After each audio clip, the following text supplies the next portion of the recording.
সাত সকালবেলা গ্রামের ভিতরে গাড়ি প্রবেশ করতেছে। এইদিকে আশেপাশে কয়েকজন মহিলা দাঁড়িয়ে আছে। রাফিদের বাড়ির সামনে গাড়িটা সোজা এসে রাফিদের বাড়ির সামনে দাঁড়ালো। গাড়ির ভিতর থেকে মেহরিন নামতে লাগলো। গ্রামের সবাই মেহরিনের দিকে তাকিয়ে আছে। মেহরিন একা একা গাড়ির ভিতর থেকে বের হয়ে তার চাচিদের বাড়ির ভিতর চলে গেল। এইদিকে বাচ্চাদের নিচে মহিলারা দাঁড়িয়ে দাঁড়িয়ে একে অপরকে উদ্দেশ্য করে বলতেছে, এই তোমরা কি কিছু খেয়াল করেছো? ওই যে মেহেরিন মেয়েটা, রাফির চাচাতো বোন, ওই মেয়েটার পেট দেখলাম একটু উঁচু উঁচু লাগতেছে। মেয়েটার তো বিয়ে হয় নাই, বিয়ে হলে আমরা জানতে পারতাম। হ্যাঁ, আমার মনে হয় শহর থেকে পেট নিয়ে এসেছে এই গ্রামের ভিতরে। মেয়েটার মুখ দেখতেই বোঝা যাচ্ছে মেয়েটা এখন গর্ভবতী। এই চল চল, আমরা আশেপাশের সবাইকে খবর দিয়ে জানিয়ে দিই এই ব্যাপারটা। এই বলে পাড়ার মহিলারা ওইখান থেকে চলে আসলো সবার বাড়িতে। এক একজনের কাছে বলতে বলতে পুরো এলাকা ছড়িয়ে গেছে মেহরিন পেট নিয়ে এসেছে শহর থেকে। বাড়ির ভিতরে প্রবেশ করতে রাফির আম্মু জয়িনা বেগম বলতে লাগলো, মেহেরিন, তুই আমার বাড়িতে এসেছিস কেন? তুই জানিস না এটা গ্রাম? এই জায়গায় আসলে মানুষজন আরও তোকে খারাপ বলবে। তুই এখানে এসেছিস কেন? দেখেছিস, তুই আসার কারণে আশেপাশের মানুষ এখনই বলা শুরু করে দিয়েছে তুই শহর থেকে পেট বাঁধিয়ে নিয়ে এসেছিস গ্রামে। তোর আব্বু আম্মুর কি একটুও বিবেক বুদ্ধি নেই নাকি? গ্রামে পাঠিয়ে দিয়েছে। তোর আব্বু আম্মু তো জানে গ্রামের মানুষ কেমন। চাচি, আমি সম্পূর্ণ নির্দোষ, আমি কিছুই করি নাই। একদম চুপ করে থাক। যা, ওই রুমের ভিতরে গিয়ে বসে বসে কান্না কর। তোর এইসব ন্যাকা কান্না আমার ভালো লাগছে না। এমনিতেই সমস্যায় আছি, আবার তুই এসে আরও সমস্যা বাড়িয়ে দিলি। মেহরিন কান্না করতে করতে একেবারে কর্নারের লাস্ট রুমের ভিতরে গিয়ে বসে কান্না করতে লাগলো। অন্যদিকে রাফি তার বন্ধুদের সাথে দেখা সাক্ষাৎ করে বাড়িতে চকলেট খেতে খেতে ফিরল। রাফি তার বাড়ির সামনে গাড়ি দেখে মনে মনে বলতে লাগলো, মনে হয় মেহেরিন আপু এসেছে। যাক, অনেক দিন পর আপুর সাথে আড্ডা দিতে পারবো। আমি তো চকলেট নিয়ে এসেছি। আপু তো চকলেট খেতে খুবই ভালোবাসে। আপুকে একটা চকলেট দিব আর আমি বাকি চকলেটগুলো খাবো। রাফি এসব কথাবার্তা বলতেছে মনে মনে আর বাড়ির ভিতরে প্রবেশ করতেছে।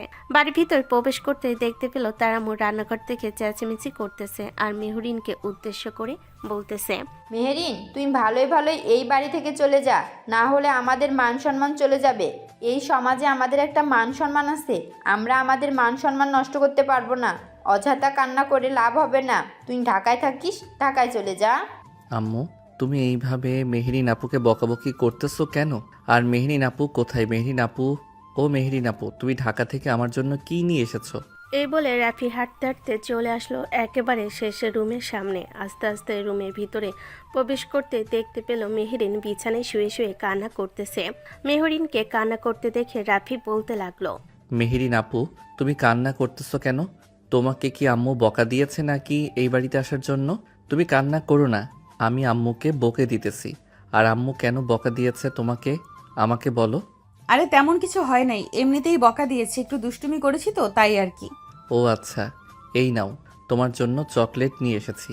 আমি যদি জানতাম তুমি আসবে তাহলে তোমার জন্য অনেক চকলেট নিয়ে আসতাম। এখন চকলেট খাও আর কান্না করো না। রাফি মেহরিনকে চকলেট দিয়ে চলে আসলো তার রুমের ভিতরে। আজকে রাফির স্কুল বন্ধ। রাফির আপু মাঠে কাজ করতেছে। রাফি বাড়িতে না থেকে চলে আসলো মাঠে। এসে তার আব্বুকে দেখে বলতে লাগলো, আব্বু, মেহেরিন আপু এসেছে তুমি জানো না নাকি? তাড়াতাড়ি বাসায় চলো। আর আশেপাশের এলাকার লোকেরা আমাদের বাড়িতে কেন আসতেছে? আর আম্মুকে কি নিয়ে যেন কথাবার্তা বলতেছে। কি বলতেছিস? মেহরিন আমাদের বাড়িতে আসবে আর আমি জানবো না? আচ্ছা চল তো গিয়ে দেখি। আর এই নে, এই সবজিগুলো নিয়ে হাঁটা ধর, আমি বাকি সবজিগুলো নিয়ে আসতেছি। রাফি সবজিগুলো নিয়ে হাঁটা শুরু করে দিল। বেশ কিছুক্ষণ পর চলে আসলো বাসায়।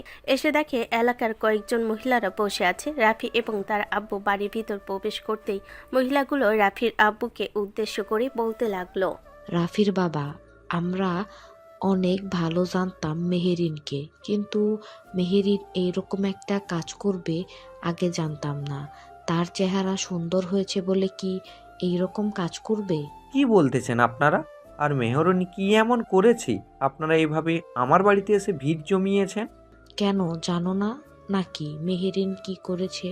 শহর থেকে পেট বাঁধিয়ে গ্রামে এসেছে আমরা তাকে এই গ্রামে থাকতে দেব না। সে শহরে থাকে, তাকে বলো শহরে চলে যাওয়ার জন্য। আচ্ছা, আপনারা এখন আমার বাড়ি থেকে যান, আমি বিষয়টা দেখতেছি। আর রাফির আম্মু মেহরিন কোথায়? ওই যে ওই কর্নারের রুমে বসে বসে কান্না করতেছে, হয়তো অনেকক্ষণ আগে রুমের ভিতর ঢুকেছে, গিয়ে দেখো। জসিম সেই রুমের ভিতরে এসে দেখে মেহরিন বসে বসে কান্না করতেছে।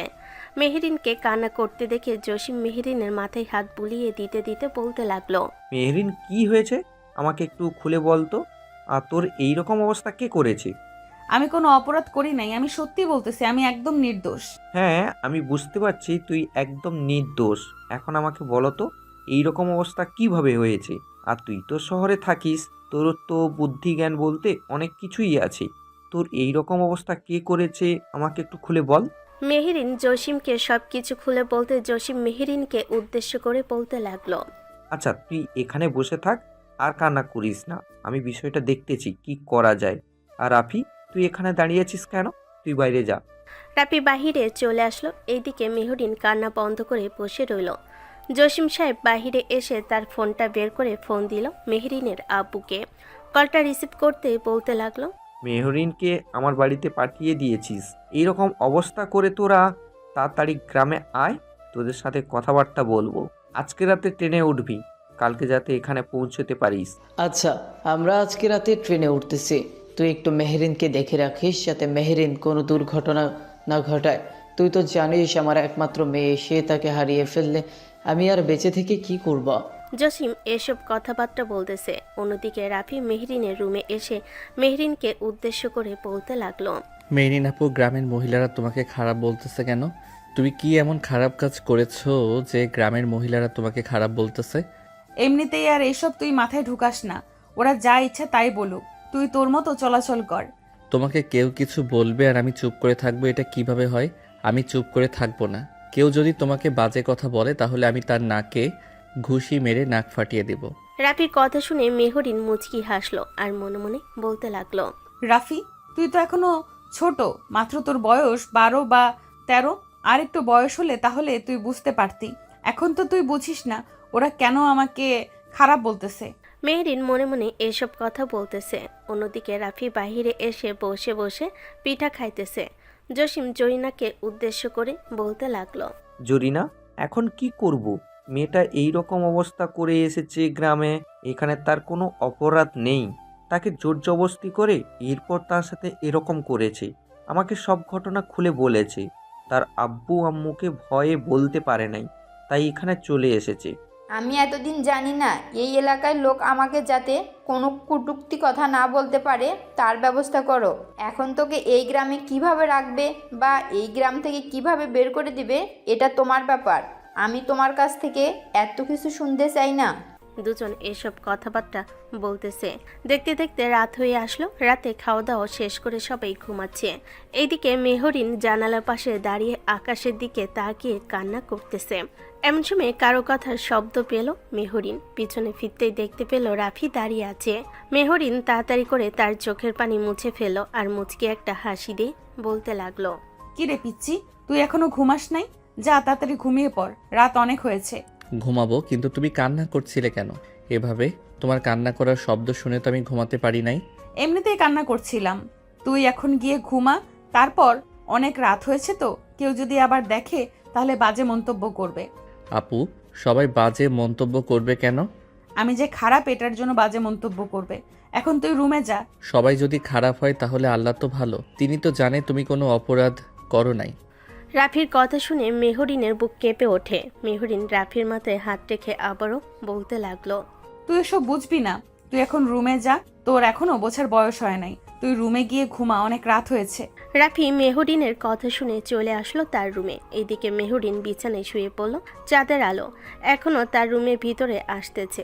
চলেন মেহরিনের এরকম অবস্থা হয়েছে কিভাবে আমরাও দেখে আসি।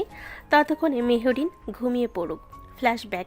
মেহরিন তার বাবা মায়ের সাথে কয়েক মাস আগে গ্রাম থেকে শহরে চলে যায় কাজ করার জন্য।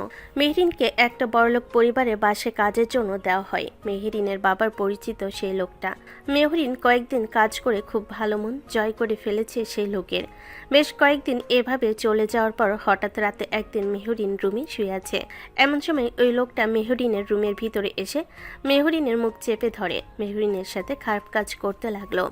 এদিকে মেহরিন নিজেকে ছাড়িয়ে নেওয়ার চেষ্টা করতেছে কিন্তু পারতেছে না। লোকটার কাজ শেষ হয়ে যেতে মেহরিনের মাথায় পিস্তল ঠেকিয়ে বলতে লাগলো, তুই যদি এই কথা কাউকে বলিস তাহলে এই পিস্তলের গুলি তোর মাথায় ঢুকে যাবে এবং তুই মারা যাবি। তুই যদি তোর আব্বুকে কেউ বলিস তাহলে বুঝতেই পারছিস কি হতে পারে। প্লিজ আমাকে মারবেন না, আমি আপনার কথা কাউকে বলবো না।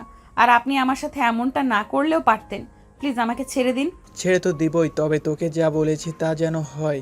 তুই কিন্তু কাউকে বলবি না। যদি বলিস তাহলে এই পিস্তলে বুলেট তোর মাথায় ঢুকবেই। তুই যেখানেই থাকিস না কেন এখানেই থাক আর গ্রামে থাক, আমি আমার লোক দিয়ে তোকে মেরে ফেলবো যদি তুই আমার কথা মতো না চলিস। এই নে টাকা, এই টাকাগুলো তোর কাছে রেখে দে, ভবিষ্যতে কাজে লাগবে। আর কাল থেকে তোর এখানে কাজ করার দরকার নেই, তুই তোর বাসায় থাকবি। টাকা লাগলে আমাকে ফোন দিবি, আমি তোকে টাকা পাঠিয়ে দিব। এই বলে লোকটা চলে গেল তার রুমে। এইদিকে মেহরিন কোনো রকম চলে আসলো ওয়াশরুমে। গোসল করে বাহিরে বের হয়ে চুপচাপ বসে রইল। সকাল হতে মেহরিন চলে আসলো তাদের বাসায়। মেহরিনকে আসতে দেখে তার আম্মু বলতে লাগলো, কি রে, তুই আজকে এত সকাল সকাল চলে এসেছিস? ওই বাড়িতে কাজ করবি না নাকি? হ্যাঁ আম্মু, ওই বাড়িতে কাজ করব। উনি নাকি কোথায় যেন একটা কাজে যাবে, এটার জন্য আমাকে কয়েকদিনের ছুটি দিয়েছে। তাই আর কি আমি চলে এসেছি ওখানে না থেকে। ও আচ্ছা, বেশ ভালো কাজ করেছিস, চলে এসেছিস। এখন কয়েকটা দিন রেস্ট কর, আমি এখন কাজে গেলাম। মেহরিনের আম্মু চলে গেল। এইদিকে মেহরিন তার রুমের ভিতর বসে আছে আর কালকে রাতের কথা চিন্তা ভাবনা করতেছে। কি হয়ে গেল এক মুহূর্তের মধ্যে তার সাথে। মেহরিন এসব চিন্তা ভাবনা করতেছে আর কান্না করতেছে। দেখতে দেখতে এইভাবে কেটে গেল 2টি মাস। মেহরিন এই 2 মাসের মধ্যে ওই বাড়িতে আর যায় নাই। নানান বাহানা করে সারাদিন বাহিরে থেকে সন্ধ্যায় আবার চলে এসেছে তাদের বাসি। রাতে খাবার খাইতেছে, এমন সময় মেহরিনের বমি বমি ভাব করতে লাগলো। এটার দিকে মেহরিন খাবার রেখে চলে আসলো ওয়াশরুমে। বেশ কিছুক্ষণ পর ওয়াশরুম থেকে বের হয়ে আবারও খেতে বসলো। মেহরিনকে দেখে তার আব্বু বলতে লাগলো, কি রে মেহরিন, তোর কি হয়েছে? সকাল থেকে দেখতেছি তুই এরকম করতেছিস, শরীর খারাপ নাকি? হ্যাঁ আম্মু, কিছুটা শরীর খারাপ, তবে আমি ওষুধ এনেছি আমার জন্য, চিন্তা করো না। আর আমি গ্রামে চলে যাব কালকে, আমার এখানে থাকতে আর ভালো লাগে না। আচ্ছা, আমি একটা গাড়ি রেডি করে দিব, তুই না হয় কালকে গ্রামে চলে যাস। তোর খালার বাসায় কয়েকদিন ঘোরাঘুরি করে এরপরে না হয় আবার চলে আসবে। মেহরিন খাওয়া দাওয়া করে চলে গেল তার রুমে। পরের দিন সকালে ঘুম থেকে উঠে কিট টেস্ট করতে দেখতে পেল পজিটিভ এসেছে। এটা দেখে মেহরিন সবকিছু গুছিয়ে গাড়িতে উঠে পড়ল। গাড়িতে উঠে কান্না করতে লাগলো। ড্রাইভার কয়েকবার জিজ্ঞেস করলো কিন্তু উত্তর দিল না। পরে কি হয়েছে আপনারা তো দেখতেই পালেন। পরের দিন সকাল 10টা মেহরিনের আব্বু আম্মু চলে এসেছে গ্রামে। জসিম মেহরিনের আব্বুকে উদ্দেশ্য করে সবকিছু বলতে মেহরিনের আব্বু মাথায় হাত দিয়ে বসে পড়ল। এটা দেখে জসিম বলতে লাগলো, এইভাবে বসে পড়লে তো হবে না, কিছু তো একটা করতে হবে। ও তো 3 মাস চলতেছে, এখন তো আর মেয়েটাকে মেরে ফেলা যাবে না। খালু, আপনি এসব বললেন কেন? আপনি জানেন আশেপাশের লোকেরা শুনে ফেললে ওই লোকের কাছে যদি এই কথাগুলো চলে যায় তাহলে সে আমাকে মেরেই ফেলবে। আপনি প্লিজ এই কথাগুলো বাইরের মানুষকে শোনাবেন না। তোর সাথে এরকম করেছে, তুই আমাদেরকে জানালি না কেন? আমাদেরকে জানালে তো তখন আমরা কিছু একটা করতে পারতাম। এতদিন পর তুই গ্রামে এসে মানুষদেরকে জানালে আমাদের মান সম্মানের কথা একবারও চিন্তা ভাবনা করলি না তুই? আব্বু, আমি তোমাদের মান সম্মানের কথা চিন্তা ভাবনা করেই ওখান থেকে চলে এসেছি। আমাকে প্লিজ তোমরা দরকার পড়লে মেরে ফেলো, আমি আর এসব যন্ত্রণা নিতে পারতেছি না মাথায়। আচ্ছা মেহরিন, তুই একটু শান্ত হয়ে ওই রুমে গিয়ে শুয়ে থাক, আমি দেখতেছি কি করা যায়। মেহরিন চলে গেল সেই কর্নারের রুমে। এইদিকে রাফি দাঁড়িয়ে রইল সবার সামনে। কি হচ্ছে বুঝতে পারছে না। আর সবাই কেন মেহরিনকে এইরকমভাবে কথা শোনাচ্ছে। মেহরিনের আব্বু জসিমকে উদ্দেশ্য করে বলতে লাগলো, এখন আমি কি করব? একটু আমাকে সান্ত্বনা দে। আমি কি করলে আমার মেয়েকে আমার কাছে রাখতে পারবো? আমি আমার মেয়েকে মেরে ফেলতে চাই না, এমনকি তার পেটে যে বাচ্চাটা আছে সেই বাচ্চাকেও আমরা মারতে চাই না। সে তো অপরাধ করে ফেলেছে, তো কি হয়েছে? এখন এই অপরাধের সাজা কেন তারা দুইজন পাবে? গ্রামের মধ্যে এসেছে, যদি গ্রামের মধ্যে না এসে শহরে থাকতো এবং আমাদেরকে জানাতো, তাহলে কিছু একটা করতে পারতাম, কারোর না কারোর সাথে বিয়ে দিয়ে দিতে পারতাম। কিন্তু এখন পুরো গ্রামের মানুষ জেনে গেছে, এখন কি করব আমরা? জসিম, তোর দুইটা পায়ে ধরতেছি, তুই প্লিজ আমাকে ভাই বাঁচা। আমার এমনিতেই হার্টের সমস্যা আছে, ডাক্তার বলেছে যে চিন্তা না করতে, আর এখন আমি দুশ্চিন্তায় মরে যাচ্ছি। কিভাবে কি করব, আর আমার মেয়েকে কিভাবে রক্ষা করব, এইসব নিয়ে দুশ্চিন্তা করতেছি। মেহরিনের আব্বু এসব কথা বলতেছে, এদিকে জসিম বেশ কিছুক্ষণ চুপ থাকার পর জরিনাকে উদ্দেশ্য করে বলতে লাগলো। জরিনা, এখন মান সম্মান যদি দুই পরিবারের বাঁচাতে চাই, তাহলে রাফির সাথে বিয়ে দেওয়া ছাড়া আমি আর কোনো চিন্তা ভাবনা করতে পারতেছি না। মানে তুমি এসব কি বলতেছো? রাফির আব্বু, রাফির বয়স মাত্র 12 বছর, সে সম্পর্কের মানে কিছু বোঝে নাকি? তাকে যদি এখন বিয়ে করিয়ে দাও, সে এখন কিছু বুঝবে নাকি? আর মেহরিন তো প্রেগনেন্ট, তাকে কিভাবে সেবা যত্ন করবে, সে তো এটাও জানবে না। তুমি এত কিছু চিন্তা করো না, আল্লাহর উপরে ছেড়ে দাও। আর মেহরিন আশা করি রাফিকে সব কিছু শিখিয়ে দিবে, কিভাবে কি করতে হবে। সব কিছু শেখালেই হয় না রাফির আব্বু, তুমি হয়তো চিন্তা ভাবনা করতেছো যে আমাদের মান সম্মানের কথা, কিন্তু এখন যদি রাফির বিয়ে দিয়ে দেই, তাহলে রাফির পুরো লাইফটা নষ্ট হয়ে যাবে। কারণ তার মাত্র 12 বছর বয়স, এখনও 20 হয় নাই, 20 হতে আরও 8 বছর বয়স লাগে। যদি মেহেরিনকে বিয়ে করে, তাহলে মেহেরিনের পেটে মেয়ে সন্তান হলে ওই মেয়েকেও বিয়ে করতে পারবে। তখন তার বয়স আনুমানিক মাত্র 25 থেকে 28 পড়বে। তুমি বুঝতে পারছো এইরকম অবস্থা হবে বাপ মেয়ের? আমি এত কিছু জানি না, আমি যে সিদ্ধান্ত নিয়েছি এটাই আমার লাস্ট সিদ্ধান্ত। আমি রাফির সাথে মেহরিনের বিয়ে দিব, মানে দিবই। এসব কথাবার্তা বলতেছে জসিম রাফির আম্মুর সাথে। এইদিকে রাফি সব কথা শুনল কিন্তু কিছুই বুঝলো না, সব কথা তার মাথার উপর দিয়ে চলে গেল। এমন সময় জসিম রাফিকে উদ্দেশ্য করে বলতে লাগলো। রাফি, তোকে কিছু কথা বলি বাবা, তুই রাগ করিস না। জানি না তুই কিভাবে মেনে নিবি। হ্যাঁ আব্বু, বলো কি বলবে। মেহরিনকে বিয়ে করতে হবে তোর, তাও আবার আজকেই। বিয়ে করতে পারবি তো? হ্যাঁ পারবো, কিন্তু আমি তো শুনেছি যে বিয়ে করলে অনেক কিছু দিতে হয়। আমি কিভাবে দিব? আমি তো এখন অনেক ছোট, আমি তো কোনো কাজ করি না। এসব নিয়ে তোর চিন্তা ভাবনা করতে হবে না, এসব আমরা দেখে নিব। তুই শুধু বিয়েটা কর।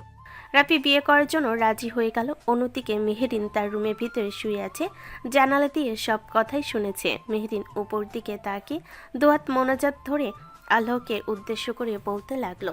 হে আল্লাহ, রাফির জীবনটা কিভাবে যাবে? আমার জন্য রাফির জীবনটা এভাবে নষ্ট হয়ে যাবে আমি মানতে পারতেছি না। এর চাইতে ভালো ছিল আমি মরে যেতাম, তাহলে রাফির জীবনটা আর নষ্ট হতো না এভাবে।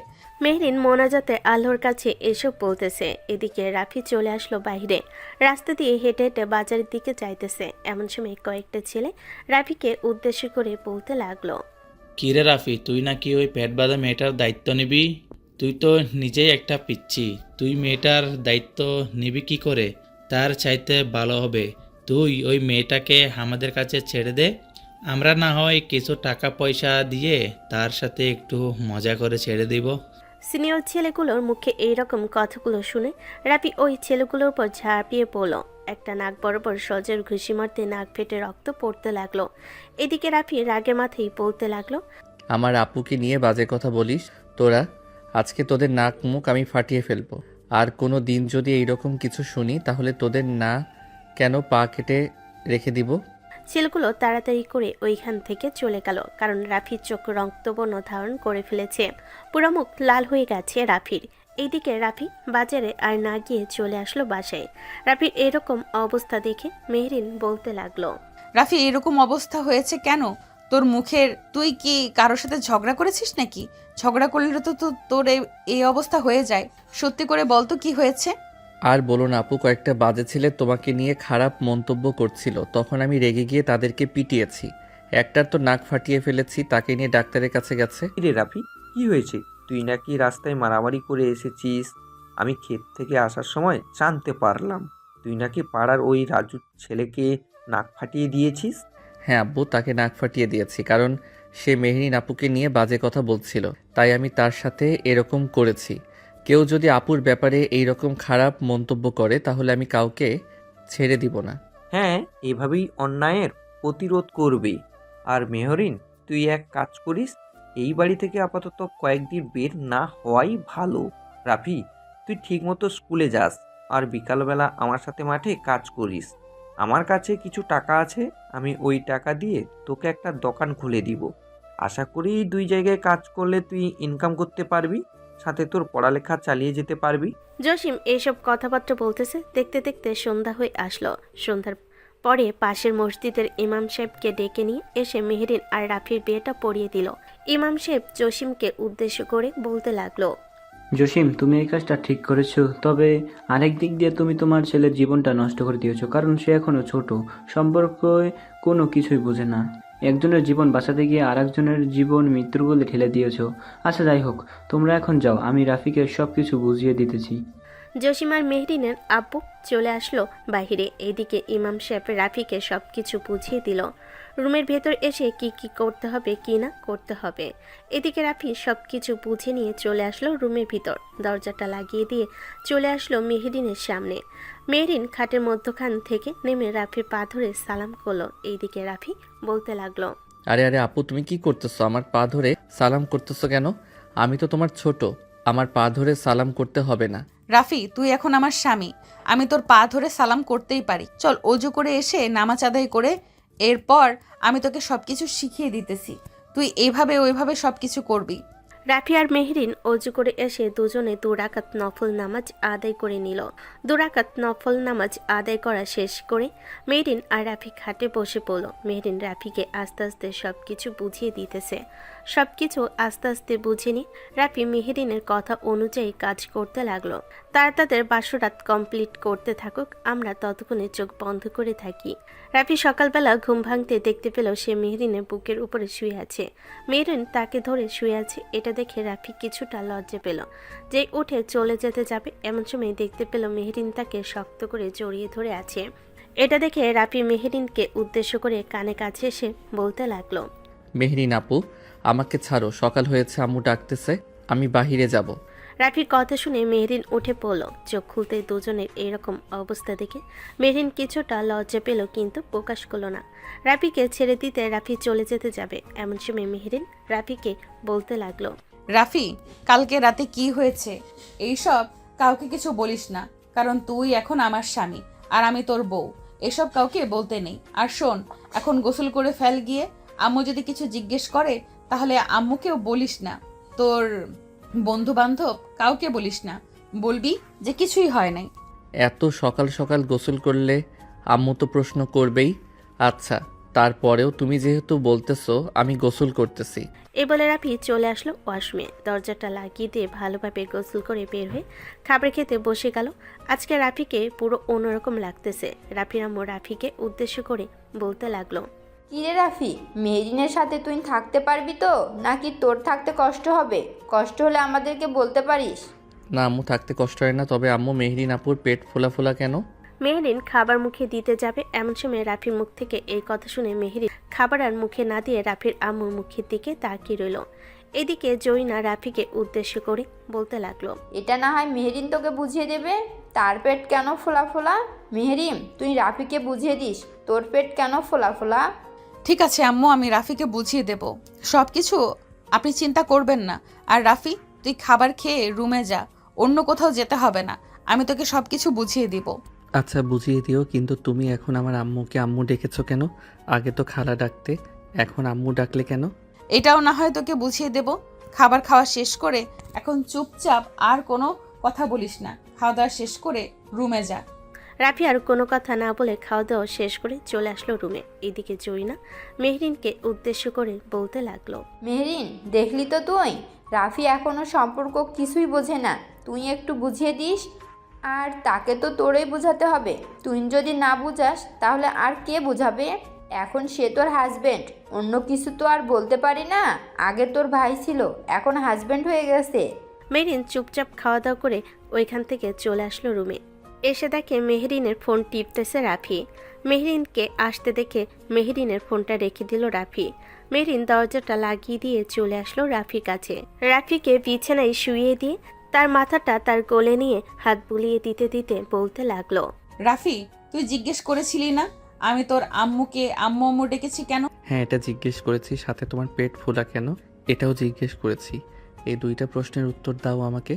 কালকে তো আমার আর তোর বিয়ে হয়েছে, তাই না? তুই কারো বিয়ে দেখিস নাই নাকি, যে একটা মেয়ের বিয়ে হলে ওই বাড়ির ছেলে, মানে যে ছেলেকে বিয়ে করেছে তার মাকে মা বলে ডাকে ওই মেয়েটা?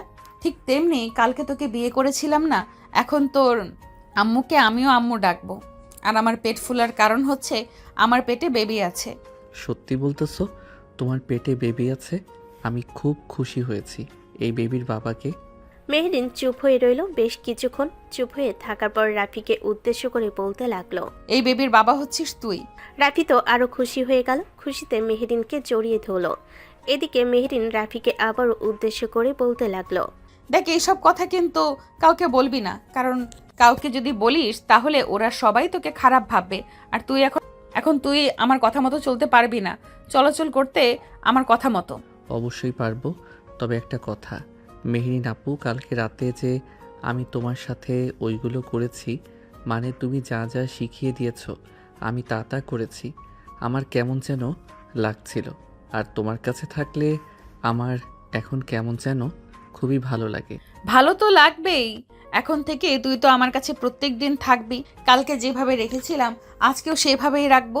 তবে এখন থেকে একটু সাবধানে থাকতে হবে। আমার বুকের উপরে ঘুমাতে দিতে পারবো না, কারণ আমার পেটে তো তোর বেবি আছে। যদি তোকে আমার বুকের উপরে নিয়ে ঘুমাতে যাই তাহলে পেটের বেবির সমস্যা হবে। আচ্ছা, যেভাবে ভালো লাগে আমাকে সেইভাবে নিয়ে ঘুমাবে। আমিও তোমাকে শক্ত করে জড়িয়ে ধরে ঘুমাবো। রাফি এইসব কথাবার্তা বলতেছে। বেশ কিছুক্ষণ এইসব কথাবার্তা বলে ওইখান থেকে চলে গেল বাইরে। বন্ধু বান্ধবের সাথে খেলাধুলা করতেছে। এমন সময় রাফির বন্ধু শামীম বলতে লাগলো, কিরে রাফি, তুই নাকি ওই মেহেরিন আপুকে বিয়ে করেছিস, এটা কি একদম সত্যি? হ্যাঁ, বিয়ে করেছি। কেন, কোনো সমস্যা আছে নাকি বিয়ে করলে? না, কোনো সমস্যা নেই, এমনিতেই তোকে জিজ্ঞেস করলাম। আসলে সবাই বলা বলি করছে তো, তুই অনেক ছোট বিয়ে করে ফেলেছিস, সামনের দিনকাল তোর কেমন যাবে এইসব আর কি বলা বলি করতেছে, তাই তোকে জিজ্ঞাসা করলাম কথাটা সত্যি নাকি মিথ্যা। তুই আবার কিছু মনে করিস না। আরে না, কি আবার মনে করব। আচ্ছা, স্বামী মেহেরিন আপুকে সবাই খারাপ বলে কেন, আমাকে একটু বোঝাতে পারবি? আমাদের বাড়ির সবাইও খারাপ বলতো কয়েকদিন, কিন্তু এখন আর বলে না। তবে এলাকার লোকজন কেন খারাপ বলে? আসলে তুই হয়তো বুঝবি না, তবুও তোকে বলছি। মেহেরিন আপুর সাথে খুব খারাপ একটা কাজ হয়েছে। ওই খারাপ কাজের জন্য মেহেরিন আপুকে সবাই খারাপ বলতেছে। তুই মেহেরিন আপুকে কখনো ভুল বুঝিস না। মেহেরিন আপুকে দেখে রাখিস, তার পেটে যেই বেবিটা আছে সেটা তোর। মেহেরিন আপুর পেটে বেবি আছে, এটা তুই জানলি কি করে? এটা তো আজকে মেহেরিন আপু আমাকে বলেছে, আর তো কেউ জানে না। আম্মুকে জিজ্ঞেস করলাম, আম্মু তো বলল না, কিন্তু তুই জানলি কি করে? বন্ধু, এই গ্রামে থাকতে গেলে একটু তো কানে কথা আসে, তাই সেটা খুব ভালো করেই জানিস। আর সবাই বলা বলি করছিল, তাই আমিও আর কি তোকে বললাম। আচ্ছা যাই হোক, এখন তুই বাসায় যা, ভাবির খেয়াল রাখিস কিন্তু। রাফি বাসায় না গিয়ে আসলো মাঠে। এসে দেখে তার আব্বু কাজ করতেছে। রাফি তার আব্বুর সাথে কাজ করতে লাগলো। বেশ কিছুক্ষণ কাজ করার পর রাফির আব্বু রাফিকে উদ্দেশ্য করে বলতে লাগলো, রাফি, এলাকার মানুষ কে কি বলল, কে কি বলল না, এইসব কানে নিস না বাবা। এলাকার মানুষ কয়েকদিন এসব বলবে, পরে দেখবি সবাই চুপ হয়ে গেছে, কেউ আর কিচ্ছু বলবে না। আব্বু, এখন আর আগের মতো কেউ কিছু বলে না, তবে যারাই বলে তাদেরকে কিছু বললে তারাও চুপ হয়ে যাবে। তবে আব্বু, আমি তো এখন বিয়ে করে ফেলেছি, আমার কি কি করতে হবে একটু বুঝিয়ে দিবে? আমি তো এখনো ছোট, আমি তো এসব কিছুই বুঝি না। আর আপুর পেটে নাকি বেবি আছে, এটার জন্য কি করতে হবে? এই নে কিছু টাকা, এই টাকাগুলো দিয়ে বাজার থেকে মেহরিনের জন্য কিছু ফল বাড়িতে নিয়ে যা। তোর আম্মু যদি জিজ্ঞেস করে টাকা কোথায় পেয়েছিস, তাহলে বলবি আমি দিয়েছি। মেহরিনের হাতে গিয়ে এই ফলগুলো দিবি আর বলবি যে খাওয়ার জন্য। আচ্ছা, বলবো নে। বাকি কাজটুকু করে এরপরে না হয়ে যাই, আমি অনেক কাজ তো পড়ে আছে, তুমি একা একা করতে পারবে না। রাফি তার আব্বুর সাথে বাকি কাজ কমপ্লিট করে ওইখান থেকে চলে গেল বাজারে। কিছু ফল কিনে নিয়ে চলে আসলো বাসায়। মেহরিনের হাতে ফলগুলো দিতে রাফির আম্মু বলতে লাগলো, কিরে রাফি, তুই টাকা কোথায় পেয়েছিস আর এইসব ফল কোথায় থেকে কিনে এনেছিস? আব্বু আমাকে টাকা দিয়ে বলেছে যে কিছু ফল কিনে নিয়ে আসার জন্য, তাই আর কি বাজার থেকে ফলগুলো কিনে নিয়ে এসেছি। ও আচ্ছা, বেশ ভালো করেছিস। এখন হাত মুখ ধুয়ে পড়তে বস গিয়ে। রাফি পড়তে বসে গেল। দেখতে দেখতে রাত হয়ে আসলো। রাতে আবারও মেহেরিন রাফিকে তার বুকের সাথে জড়িয়ে ধরে ঘুমের দেশে পাড়ি জমালো। রাফি এখন আস্তে আস্তে কিছুটা বুঝতেছে। রাত প্রায় 3টা। এমন সময় রাফির ঘুমটা ভেঙে গেল। রাফি বিছানা থেকে উঠে চলে আসলো বাহিরে। ওয়াশরুমে গিয়ে বেশ কিছুক্ষণ পর আবারও রুমে চলে আসলো। এসে দেখে মেহেরিন উঠে গেছে। রাফিকে দেখে বলতে লাগলো, কিরে বাহিরে গিয়েছিলি নাকি? হ্যাঁ, বাহিরে গিয়েছিলাম। তুমি যাবে নাকি? চলো, গেলে তুমি তো আবার ভয় পাও। না, আমি এখন যাব না, আয় আবার ঘুমাবো। আমার ঘুম আসতেছে না। আমার কেন যেন মনে হচ্ছে কালকে যেগুলো তোমার সাথে করেছি ওইগুলো আজকেও করতে অনেক ইচ্ছা করতেছে। রাফির কথা শুনে মেহেরিন চুপ হয়ে রইল। বেশ কিছুক্ষণ চুপ হয়ে থাকার পর মেহেরিন রাফিকে উদ্দেশ্য করে বলতে লাগলো, আচ্ছা এখন করতে দিব না, ফজরের কিছুক্ষণ আগে করতে দিব, তখন না হয় করিস, এখন আয়। রাফি আবারও মেহেরিনের বুকের মাঝে গিয়ে ঘুমিয়ে পড়ল। রাত প্রায় 3:45। এমন সময় মেহেরিন ঘুম থেকে উঠে অজু করে এসে জায়নামাজি বিছিয়ে তাহাজ্জুদের 4 রাকাত নামাজ আদায় করে আল্লাহর কাছে বলতে লাগলো, হে আল্লাহ, আমার অপরাধের জন্য এই ছোট নাবালক বাচ্চাটা কষ্ট পাচ্ছে। সে এখন আমার স্বামী। আল্লাহ, তুমি তো সব কিছু দেখেছো। তুমি আমার স্বামীকে ধৈর্য ধরার তৌফিক দান করো, আর পরিস্থিতি বোঝার জন্য একটু ধৈর্য দিও তাকে। আমার একটাই চাওয়া, রাফি যাতে সারা জীবন আমার সাথে থাকে। আল্লাহ, আমার দোয়াগুলো কবুল করে নিও। আমি যে আর তোমার কাছে কোনো কিছুই চাই না, সামান্য মাত্র এইটুকু জিনিসই তোমার কাছে চেয়েছি। অন্তত এটা আমাকে দিও, আমার আর কোনো কিছুই লাগবে না। মেহরিন কান্না করতে করতে আল্লাহর কাছে এসব চাইতেছে। এদিকে হঠাৎ করে রাফির ঘুম ভেঙে গেল। রাফি তাকিয়ে দেখে মেহরিন নামাজে বসে আল্লাহর কাছে মোনাজাত করতেছে আর কান্না করতেছে। বেশ কিছুক্ষণ পর মোনাজাত শেষ করে চলে আসলো বিছানায়। রাফি মেহরিনকে উদ্দেশ্য করে বলতে লাগলো, মেহরিন আপু, আমি না তোমাকে বললাম তুমি কান্না করবে না, তারপরেও কেন তুমি কান্না করো? আমি কি একবারও বলেছি কান্না করতে? কান্না করতে তো বলিস নাই, আর আমাকে আপু বলতেছিস কেন? আমি তোর বউ, আমার নাম ধরে ডাকবি। আমার নাম ধরে ডাকার তোর অধিকার আছে, ডাকতে পারবি না তুই? হ্যাঁ, ডাকতে পারবো, তবে তুমি আর কখনো কান্না করবে না। তোমার কান্না আমার কেন যেন সহ্য হয় না। তোমার কান্না দেখলে আমারও কেমন যেন কান্না চলে আসে। প্লিজ, তুমি আর কখনো কান্না করো না। আচ্ছা, তুই যেহেতু বলতেছিস কান্না না করতে, তাহলে আমি কান্না করব না আর কখনো। তবে তুই আমার কথা মতো চলবি তো? আমাকে কখনো ছেড়ে অন্য কোনো মেয়ের কাছে চলে যাবি না তো? আমি কখনোই যাব না মেহরিন। আমি ছোট হলেও অন্তত কিছু হলেও তো বুঝি। আব্বু আমাকে সব কিছুই শিখিয়ে দিয়েছে, আর বলেও দিয়েছে বিয়ের পর কি করতে হয়, কিভাবে সেবা যত্ন করতে হয়। আর গতকালকে হুজুর তো বলে গেছে বিয়ে হলে সারা জীবন একসাথে থাকতে হয়। আমিও তোমার সাথে সারা জীবন একসাথে থাকবো। তুমি আমাকে তোমার বুকের মাঝে এভাবে আগলে রাখবে তো? হ্যাঁ, আমি তোকে আমার বুকের মাঝে এভাবে আগলে রাখবো। তুই নিশ্চিন্তে থাক, তোকে আমি কখনো কষ্ট দিব না, তুই দেখিস। আচ্ছা, আমি দেখব। রাফি এইসব কথাবার্তা বলতেছে আর মেহরিনের গালে কপালে চুমু দিতেছে। মেহরিন শিখিয়ে দিয়েছিল গতকাল রাতে। দেখতে দেখতে এইভাবে কেটে গেল প্রায় 2 মাস। মেহরিনের পেট এখন আগের চাইতে কিছুটা বড় হয়েছে। এই 2 মাসে রাফিও অনেক কিছু শিখে গেছে। তার আব্বু আম্মু এবং মেহরিন সবাই তাকে শিখিয়ে দিয়েছে। রাফি এখন মেহরিনের অল্প অল্প করে সেবা যত্ন করে, কারণ রাফি এখনও ছোট। সে পুরোপুরিভাবে সেবা যত্ন করতে পারবে না। রাতে রাফি খাওয়া দাওয়া শেষ করে তাড়াতাড়ি করে আগে থেকে চলে এসেছে রুমে। এমন সময় জয়না মেহরিনকে উদ্দেশ্য করে বলতে লাগলো, মেহরিন, আমি আমার ছেলেকে নিয়ে ভয় পেতাম। আমি জানতাম না যে তার এত বড় একটা পরিবর্তন হবে। এই সব কিছু হয়েছে একমাত্র তোর জন্য। তুই একমাত্র তাকে পরিবর্তন করতে পেরেছিস। তবে পরিবর্তন করতে পারলেই হলো না, তার খেয়ালও রাখতে হবে, সাথে সামনে এগিয়ে যেতে হবে। তোকে অনেক যুদ্ধ করে এরপর বিজয়ী হতে হবে, কারণ তুই পরিস্থিতি বুঝতেই পারছিস সে এখনও অনেক ছোট। এটার কারণে তোকে প্রচুর যুদ্ধ করতে হবে। আমি তোর পাশে আছি, সাথে তোর আব্বুও পাশে আছে। তুই নিশ্চিন্তে থাক, এই যুদ্ধে তুই বিজয়ী হবি। আম্মু আব্বু, আপনারা শুধু দোয়া করবেন যাতে রাফির সাথে আমার সারা জীবন আমি থাকতে পারি। রাফি যাতে আমাকে ছেড়ে না যায় অন্য কারো কাছে। শুধু এইটুকু দোয়া করবেন, আর বেশি দোয়া করতে হবে না। আমরা তো দোয়া করি তোদের জন্য, যাতে তোরা সারা জীবন একসাথে থাকতে পারিস। তবে একটা কথা মনে রাখিস, আল্লাহর উপর ভরসা রাখবি সব সময়। আল্লাহ দেখবি তোর সব দুঃখ কষ্ট দূর করে দিবে। জয়না এসব কথাবার্তা বলতেছে মেহরিনকে। বেশ কিছুক্ষণ পর মেহরিন চলে আসলো রুমের ভিতরে। দরজাটা লাগিয়ে দিয়ে রাফির পাশে বসে রইল আর রাফির মাথায় হাত বুলিয়ে দিতে লাগলো। এমন সময় রাফি বালিশের নিচ থেকে তার হাত বের করে মেহরিনকে উদ্দেশ্য করে বলতে লাগলো, এই নাও, এই জিনিসটা আমি তোমার জন্য এনেছি, নিজেই ইনকাম করে। ছোট একটা কাজ করেছিলাম, ওই ছোট কাজ করে এরপরে এই জিনিসটা এনেছি। মেহরিনের হাতে জিনিসটা দিতে মেহরিন হা করে তাকিয়ে রইল রাফির দিকে, কারণ মেহরিনের জন্য একজোড়া কানের দুল এনেছে। মেহরিন এটা দেখে রাফিকে জড়িয়ে ধরল আর বলতে লাগলো, আমার পিচ্চি বরটা আমার কত খেয়াল রাখে। এইভাবে সারা জীবন পাশে থাকবে তো? কখনো ভুল বুঝে চলে যাবে না তো আমার কাছ থেকে? কখনোই দূরে যাব না। মেহরিন এসব কথাবার্তা বলতেছে রাফির সাথে। এদিকে রাফি আস্তে আস্তে মেহরিনকে তার বুকের মাঝে নিয়ে আসলো। আগে মেহরিন রাফিকে তার বুকের মাঝে রেখে ঘুমাতো, এখন রাফি মেহরিনকে জড়িয়ে ধরে তার বুকের মাঝে নিয়ে ঘুমায়। পরের দিন সকাল 10টা। রাফি এবং মেহরিন ঘুম থেকে উঠে দুজন সকালে নাস্তা রেডি করতে লাগলো।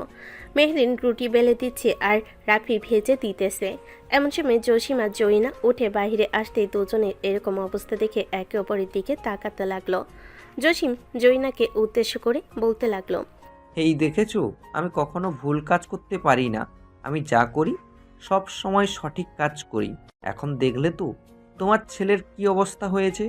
আর কয়েকদিন গেলে দেখবে পুরো বউ পাগল হয়ে গেছে। জয়িনা মুচকি একটা হাসি দিয়ে চলে আসলো রান্নাঘরের সামনে। রাফির কান টেনে ধরে বলতে লাগলো, বউয়ের সাথে রান্না বান্না করা হচ্ছে, বেশ শিখে গেছিস তো। আগে ডাক দিলে বলতিস করতে পারবি না, আর এখন তো দেখি রুটি ভেজে দিতেছিস। আম্মু ছাড়ো, কানে ব্যথা পাচ্ছি। মেহরিনের খুব ক্ষুধা লাগছিল, তাই তো আমি রুটি ভেজে দিতেছি। তোমরা ঘুমাচ্ছিলে তাই আর ডাক দেই নাই। আচ্ছা এখন ওঠ, আমি রুটি দিতেছি। রুটি খেয়ে এরপরে তোর আব্বুর সাথে যা, কিছু সবজি দিবে বাজারে বিক্রি করে। এরপরে মেহরিনের জন্য কিছু খাবার জিনিস নিয়ে আসিস, কারণ এখন তো রাতের বেলা তার ক্ষুধা লাগবে, আর রাত অনেক বড় হয়েছে, ক্ষুধা লাগা স্বাভাবিক। জয়িনা এসব কথাবার্তা বলতেছে। বেশ কিছুক্ষণ এসব কথাবার্তা বলে রাফি এবং জসিমকে রুটি দিয়ে দিতে রুটি খেয়ে দুজন চলে আসলো খেতে। পুরো এলাকার মানুষ এখন রাফির দিকে তাকিয়ে থাকে, কারণ রাফি আগের চাইতে অনেক পরিবর্তন হয়েছে। রাফির এত পরিবর্তন দেখে সবাই হা করে তাকিয়ে থাকে রাফির দিকে, কিন্তু কেউ কিছু বলতে পারে না। এদিকে রাফি বাজারে সবজি বিক্রি করে কিছু খাবার জিনিস নিয়ে এসে তাদের রুমে রেখে দিল। দেখতে দেখতে এইভাবে কেটে গেল আরও 2টি মাস। এখন মেহরিনের 8 মাস চলছে। মেহরিন রাতে তার শাশুড়ি মাকে উদ্দেশ্য করে বলতে লাগলো, আম্মু আমি এখন কিভাবে ঘুমাবো? প্রায় তো সময় চলে এসেছে, 8 মাস হয়ে গেছে। আর রাফি তো আমাকে জড়িয়ে না ধরলে তার ঘুম আসে না, আমার পেটের ওপর পা তুলে রেখে দেয়। রাফিকে কিছু বলতেও পারি না। আচ্ছা রাফি আসুক, আমি রাফিকে বলবো এখন তোর কাছ থেকে একটু দূরে থাকার জন্য। তবে বললেও আশা করি কাজ হবে না। তবে তুই একটু বুঝিয়ে বলিস। তুই বললে সে অবশ্যই বুঝবে, কারণ তোর প্রত্যেকটা কথা সে মেনে চলে। আচ্ছা আম্মু, আমি তাকে বুঝিয়ে বলবো, যতটুকু সম্ভব তাকে বোঝাবো। এসব কথা বলতেছে দেখতে দেখতে সন্ধ্যা হয়ে আসলো। সন্ধ্যায় রাফি আর জসিম ক্ষেত থেকে চলে আসলো বাসায়। এদিকে রাফি স্কুলেও লেখাপড়া করতেছে আর টুকটাক কাজও করতেছে তার সাথে, এবং মেহরিনকে সময়ও দিতেছে। রাতে খাওয়া দাওয়া শেষ করে দুজন বিছানায় শুয়ে আছে।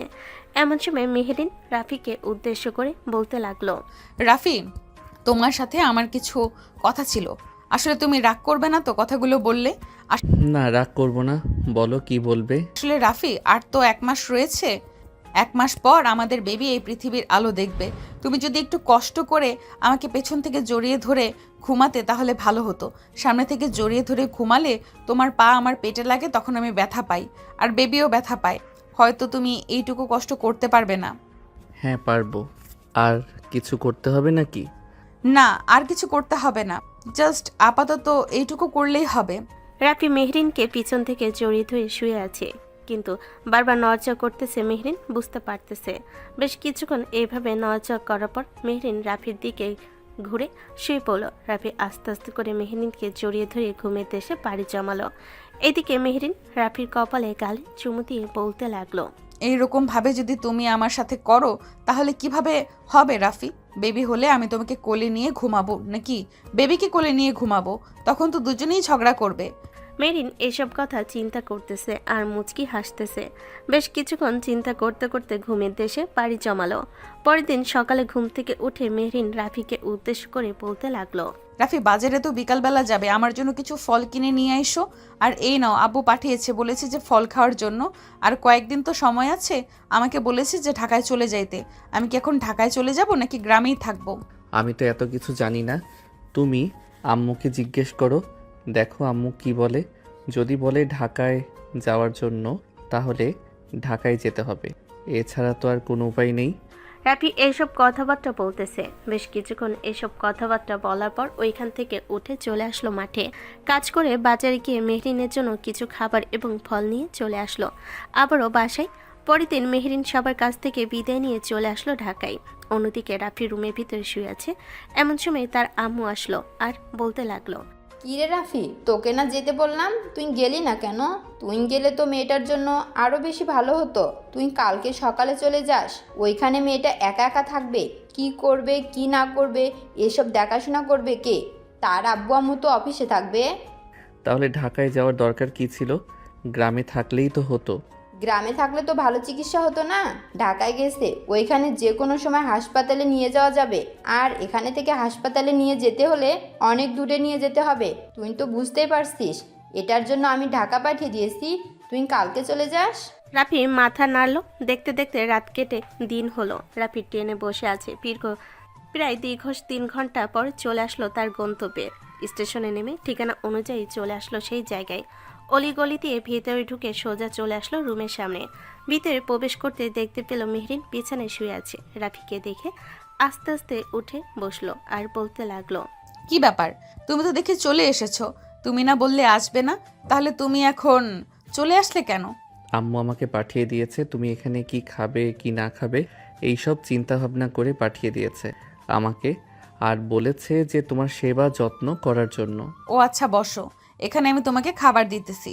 আমার এখন খাবার লাগবে না। মেহরিন এইসব কথাবার্তা বলতেছে। বেশ কিছুক্ষণ এইসব কথাবার্তা বলার পর ওইখান থেকে চলে আসলো তার রুমে। দেখতে দেখতে এইভাবে কেটে গেল আরও 1টি মাস। মেহরিনকে হাসপাতালে ভর্তি করানো হয়েছে, কারণ কালকে তার ডেলিভারি হবে। রাতে মেহরিন রাফিকে উদ্দেশ্য করে বলতে লাগলো, রাফি, আমার জন্য দোয়া করবে যাতে আমি আবার তোমার বুকের মাঝে ফিরে আসতে পারি।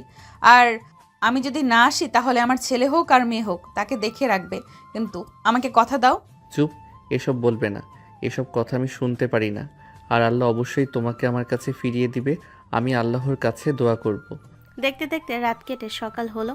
সকাল 11টা। মেহরিনকে অপারেশন থিয়েটারের ভিতরে নিয়ে যাওয়া হয়েছে। এদিকে রাফি বসে আছে চেয়ারে আর টেনশন করতেছে প্রচুর। বেশ কিছুক্ষণ এইসব টেনশনের সমাপ্তি ঘটিয়ে একজন নার্স একটা মেয়ে নিয়ে এসে হাজির হলো। রাফি কোলে দিতে রাফি খুশি হয়ে বাবুর কপালে একটা চুমু দিল আর নার্সকে উদ্দেশ্য করে বলতে লাগলো, নার্স, মেহরিন এখন কেমন আছে? সুস্থ আছে তো? তার কোনো সমস্যা হয় নাই তো? না, তার কোনো সমস্যা হয় নাই। তবে তার স্বামী কোথায়? উনি এখনো আসে নাই।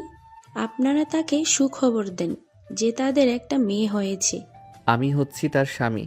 রাফির কথা শুনে হাঁ করে তাকিয়ে রইল নার্স রাফির দিকে। বেশ কিছুক্ষণ তাকিয়ে থাকার পর চলে আসলো ভিতরে। নার্স মেহরিনকে একটা কেবিনে শিফট করে দিয়ে কিছু কথাবার্তা জিজ্ঞেস করতে লাগলো। দেখতে দেখতে 3 দিন হাসপাতাল থেকে মেহরিনকে নিয়ে চলে আসলো গ্রামে। রাতে খাওয়া দাওয়া শেষ করে বসে আছে রাফি আর মেহরিনের দিকে তাকিয়ে আছে। এদিকে মেহরিন রাফিকে উদ্দেশ্য করে বলতে লাগলো, কি ব্যাপার রাফি, কি চিন্তা ভাবনা করতেছো এভাবে আমার দিকে তাকিয়ে? তুমি কতটা শুকিয়ে গেছো, এই 3 দিনে খুব কষ্ট হয়েছে তাই না? কষ্ট না করলে কি এরকম একটা বেবি উপহার দিতে পারতাম তোমাকে? কষ্ট করেছি বলেই তো এরকম একটা বেবি উপহার দিতে পারছি তোমাকে। এখন তুমি ঘুমাও। প্রায় 2-3 দিন ধরে তুমি ঠিকমতো ঘুমাতে পারো না, এখন আমি জেগে আছি। তুমি তো জানো তোমাকে জড়িয়ে না ধরলে আমার ঘুম আসে না, কিন্তু এখন তোমার সমস্যা তাই তোমাকে জড়িয়ে ধরতে পারবো না। কয়েকদিন যাক, এরপর তোমাকে জড়িয়ে ধরে ভালোভাবে ঘুমাবো। এখন তাহলে ঘুমিয়ে পড়ি, কোনো সমস্যা হলে ডাক দিবে। আচ্ছা, তুমি ঘুমাও তাহলে। রাফি ঘুমিয়ে গেল। এদিকে মেহরিন রাফির দিকে তাকিয়ে আছে আর মনে মনে বলতেছে, আল্লাহ আমার কথা কবুল করেছো। রাফি, তোমার মধ্যে ধৈর্য দিয়েছেন আল্লাহ। আমি মনে করি যে তুমি আমার হয়ে থাকবে সারা জীবন। আমি আল্লাহর কাছে তোমার জন্য আরো দোয়া করব। এইদিকে মেহরিন আস্তে করে রাফির কাছে এসে রাফির মাথায় চুমু দিয়ে আবারও বসে পড়ল। দেখতে দেখতে এইভাবে কেটে গেল 2 মাস। মেহরিন এখন পুরোপুরি সুস্থ আছে। তার পেটের সেলাইও কাটা হয়ে গেছে। এদিকে রাফি তার মেয়ের সাথে খেলাধুলা করতেছে। এমন সময় তাদের রুমের ভিতর প্রবেশ করলো তার আম্মু আর বলতে লাগলো, রাফি, মেয়েকে নিয়ে তো সারাদিন পড়ে থাকিস, কাজ করতে হবে না নাকি? মেয়ের জন্য তো কিছু করতে হবে। এখন তো তুই তোর আব্বুর সাথে কাজে যেতে পারিস, আমি তো বাসায় থাকি। কোনো সমস্যা হলে তো আমি দেখতে পারবো। আম্মু, আমি রাফিকে বলতেছি, রাফি সারা দিনই এখানে বসে থাকে আর মেয়েদের সাথে খেলা করে। আমি বারবার বলতেছি, মেয়ে আস্তে ধীরে বড় হচ্ছে, তার তো খাবার লাগবে, টাকা পয়সাও লাগবে। রাফি আমার কোনো কথাই শুনতেছে না। যাইতাছি, আর বলতে হবে না। তোমাদের জন্য আমি আমার মেয়ের সাথে একটু খেলাও করতে পারি না। আমার মেয়েটা আমার দিকে কিভাবে তাকিয়ে আছে দেখো। রাফির এইরকম বাচ্চাদের মতো কথা শুনে দুজন হেসে দিল। এদিকে রাফি চলে আসলো কাজ করার জন্য খেতে। সারাদিন কাজ করে সন্ধ্যায় বাসায় ফিরে গোসল করে মেয়ের সাথে আবারও খেলাধুলা করতে লাগলো। এখন আর রাফি আগের মতো তেমন বেশি স্কুলে যায় না, শুধু পরীক্ষা দেয় গিয়ে। রাতে রাফি মেহরিনকে জড়িয়ে ধরে শুয়ে আছে। এমন সময় মেহরিন বলতে লাগলো, রাফি, অনেকদিন তো আমাকে আদর করো নাই, আমার তো আদর খেতে ইচ্ছে করতেছে। এখন তো আমি পুরোপুরিভাবে সুস্থ আছি, আমাকে আদর করো। হ্যাঁ করতেছি। এ বলে রাফি মেহরিনকে আদর করতে লাগলো। প্রায় 2 ঘন্টা আদর করে মেহরিনের বুকের মাঝে শুয়ে পড়লো রাফি।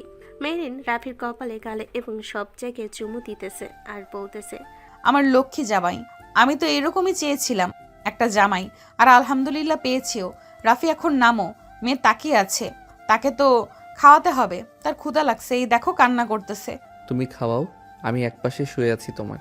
মেহরিন বাবুকে খাওয়াতে লাগলো। কি খাওয়াচ্ছে এটা আশা করি আপনারা বুঝতে পারছেন। যাই হোক, এত বেশি কিছু আপনাদের জানতে হবে না। পরের দিন রাফি আস্তে আস্তে তার কাজের গতি বাড়তে লাগলো এবং অর্থও আসতে লাগলো।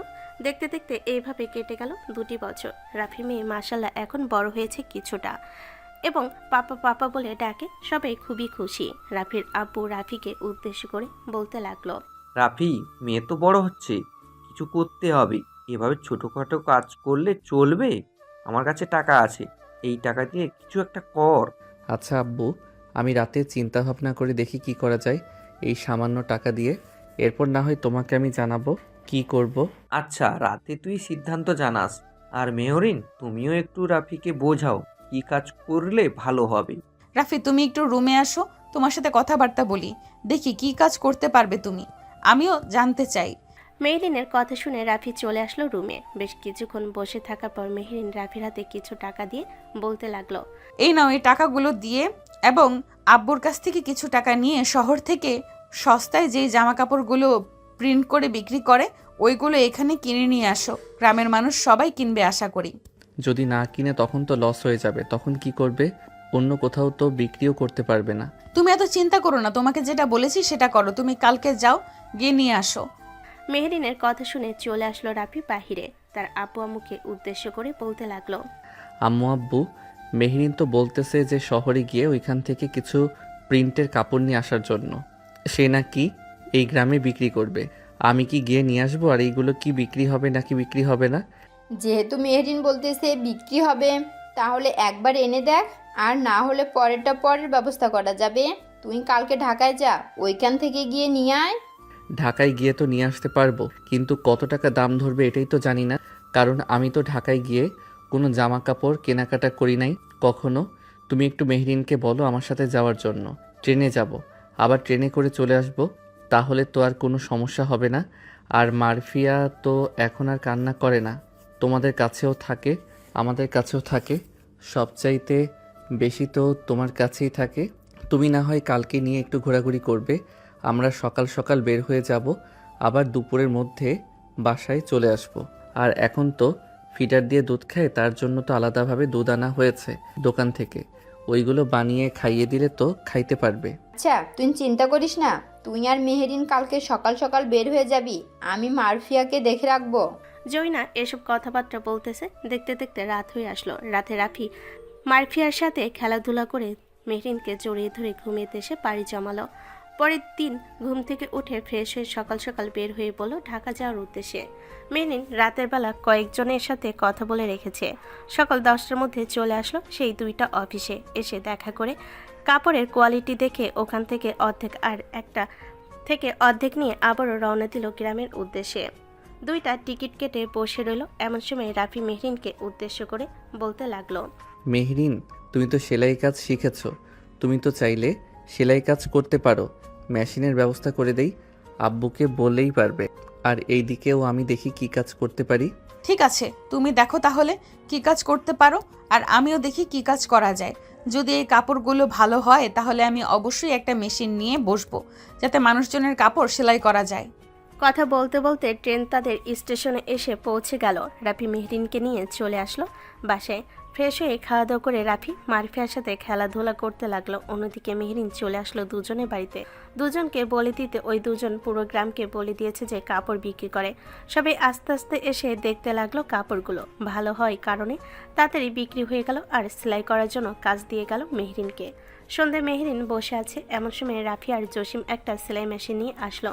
সেলাই মেশিন দেখে মেহরিন খুশি হয়েছে, কারণ আস্তে আস্তে আল্লাহ তাআলা তাদের রিজিকে বরকত দিতেছে। রাতে মেহরিন 2-3টা জামা সেলাই করে ফেলো যারা দিয়ে গেছে তাদের। আস্তে আস্তে মেহরিন রাফির কাজে সাহায্য করতে লাগলো। এভাবে সাহায্য করতে করতে কেটে গেল আরও 2টি বছর। মেহরিন আর রাফির বিয়ের বয়স এখন 4 বছর। রাফি এখন সব কিছুই বুঝে গেছে, কখন কি করতে হয় কখন কি করতে হয় না। রাতে খাবার টেবিলে বসে আছে সবাই, এমন সময় মারফিয়া বলতে লাগলো, আম্মু আমার ভাইয়া লাগবে, আমাকে একটা ভাইয়া এনে দাও। তোমাকে এই কথা তোমার পাপা শিখিয়ে দিয়েছে তাই না? তোমার পচা পাপা তোমাকে এগুলো শিখিয়ে দেয় তাই না?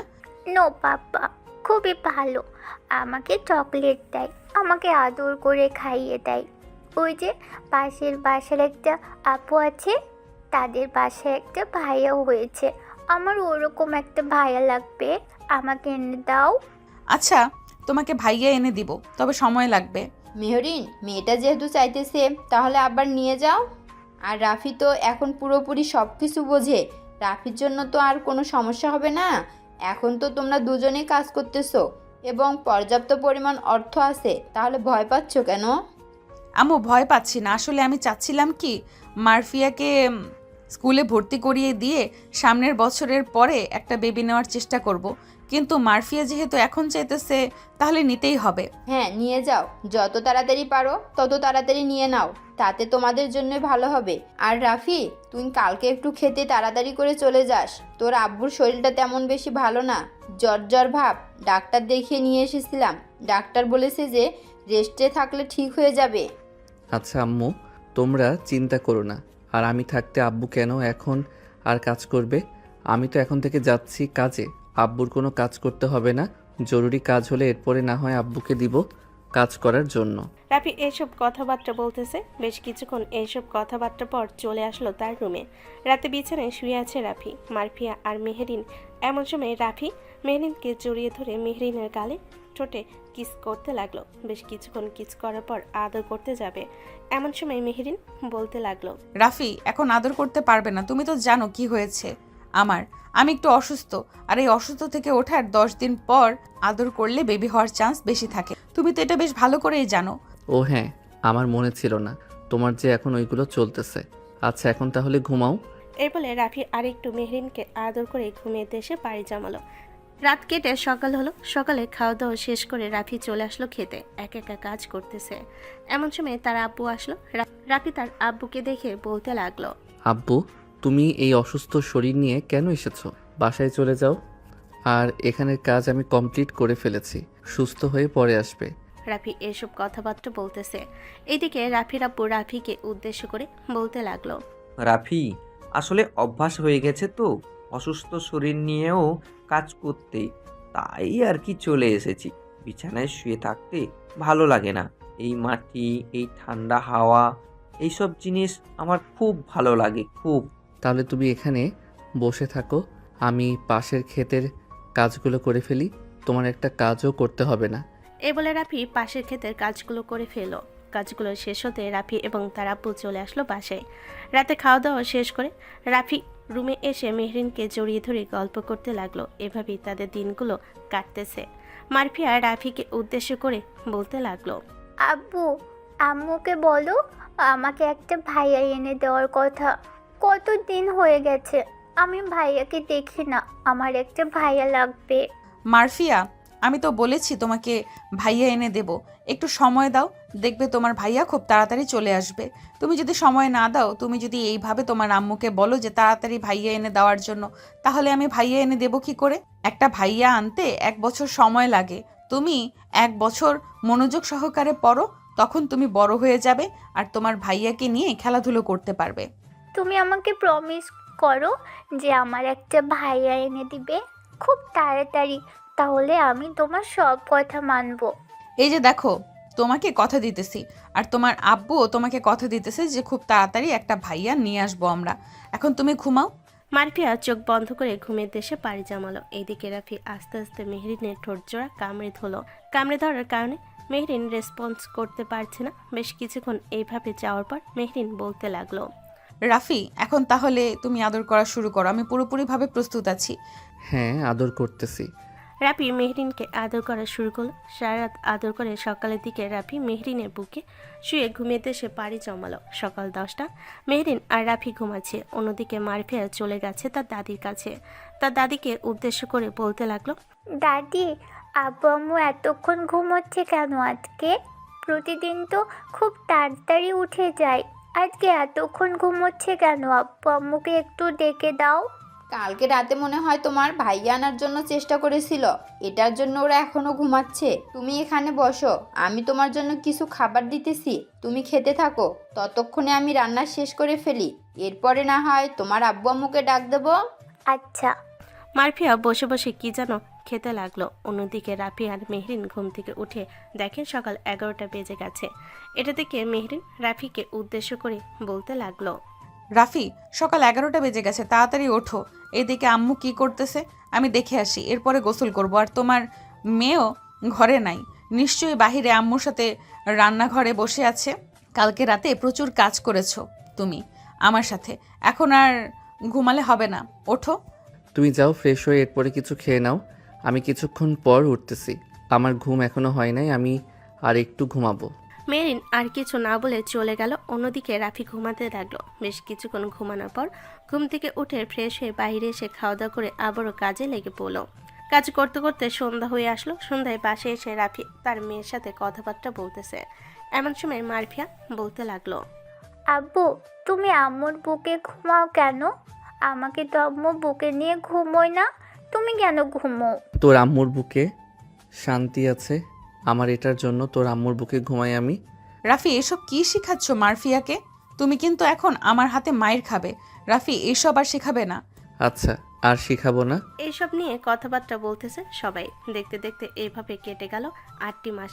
মেরিন এখন প্রেগনেন্ট, 7 মাস রানিং চলতেছে। রাতে বিছানায় শুয়ে আছে। এমন সময় মারফিয়া মেহরিনের পেটে হাত দিয়ে বলতে লাগলো, আম্মু, এটা কি আমার ভাইয়া? আর কবে আসবে? তুমি তো বলতেছো আসবে আসবে, কিন্তু এখনো তো আসতেছে না। এই তো আর 2টা মাস পর চলে আসবে, তখন তুমি তোমার ভাইয়াকে দেখতে পারবে এবং তোমার ভাইয়ের সাথে খেলাধুলাও করতে পারবে। আচ্ছা আম্মু, আমি আমার ভাইয়ার অপেক্ষায় রইলাম। রাফি মেহরিনকে জড়িয়ে ধরে শুয়ে আছে। এমন সময় মেহরিন রাফিকে উদ্দেশ্য করে বলতে লাগলো, রাফি, তুমি আমাকে কখনো ছেড়ে যেও না। এত বছর যেভাবে ভালোবেসেছিলে সারা জীবন এভাবেই ভালোবেসে যাবে। কষ্ট হলেও একটু পাশে থেকো আমার। তোমাকে নিয়ে সারা জীবন আমি কাটাতে চাই। হ্যাঁ, তুমি চিন্তা করো না, আমি তোমার পাশে আছি, তুমি একদম চিন্তা করবে না। মেহরিন রাফিকে শক্ত করে জড়িয়ে ধরে দেখতে দেখতে এইভাবে কেটে গেল আরও 2টি মাস। আজকে মেহরিনকে হাসপাতালে অ্যাডমিশন করা হয়েছে। সবে বাহিরে বসে আছে। অন্যদিকে রাফি মারফিয়ার সাথে বসে আছে। মারফিয়া রাফিকে উদ্দেশ্য করে বলতে লাগলো, আব্বু, আমার ভাইয়া কি আমার কাছে আসবে? অবশ্যই যাবে, তবে তুমি তো এখন ছোট, তুমি তোমার ভাইয়াকে কোলে নিয়ে থাকতে পারবে। কয়েকদিন পর তুমিও বড় হবে, তোমার ভাইয়াও বড় হবে, তখন তোমরা দুইজন একসাথে খেলাধুলা করতে পারবে। আচ্ছা আব্বু, কখন ভাইয়াকে বের করবে? আমি ভাইয়াকে দেখবো। সে কখন আম্মুকে ভিতরে নিয়ে গেছে, এখনো বের করছে না কেন? ওই দেখো নিয়ে আসতেছে। একজন নার্স একটা ছেলে বেবি আর একটা মেয়ে বেবি নিয়ে চলে আসলো সবার সামনে। মারফিয়া খুশিতে লাফালাফি করতেছে, কারণ তার আরেকটা বোন হয়েছে, আরেকটা ভাই হয়েছে। বেশ কিছুক্ষণ পর মেহরিনকে কেবিনে শিফট করা হলো। সবাই বাহিরে দাঁড়িয়ে আছে। এইদিকে রাফি ভিতরে এসে মেহরিনের পাশে বসে মেহরিনের হাতে হাত রেখে বলতেছে, আমি তোমাকে নিয়ে খুবই সুখী আছি। আমি চাই আল্লাহ যাতে এইভাবে আমাদের জীবনটা সুখে রাখে। এইসব কথা বলতেছে রাফি। বেশ কিছুক্ষণ এসব কথাবার্তা বলে আবারও চলে যেতে যাবে। এমন সময় মেহরিন রাফির হাত ধরল। রাফি এটা দেখে মেহরিনের পাশে আবারও বসে পড়ল। মেহরিন তার 3জন বেবিকে দেখে খুবই খুশি হয়েছে। বেশ কিছুক্ষণ পর 3জনকে ভিতরে রেখে সবে বাহিরে চলে গেল। এইদিকে মেহরিন বলতে লাগলো, খুশি হয়েছো তো আমার জনাব? অবশ্যই খুশি হয়েছি, তুমি আমাকে এত খুশি করে দিয়েছো আর আমি খুশি হব না? এখন তাহলে আমাকে আদর করো আমার ঠোঁটে, কপালে, ঘাড়ে, গালে। রাফি হাসি মুখে আদর করতে লাগলো মেহেরিনকে। সবাই তাদের জন্য দোয়া করবেন এবং তাদের নতুন বেবি হয়েছে ওদের জন্য দোয়া করবেন। আজকের গল্পটা এখানেই সমাপ্ত করলাম। গল্পটা কেমন হয়েছে আপনারা অবশ্যই কমেন্টে জানাবেন। আশা করি আপনাদের কাছে গল্পটা খুবই ভালো লাগবে। আজকে তাহলে এখানেই বিদায় নিলাম।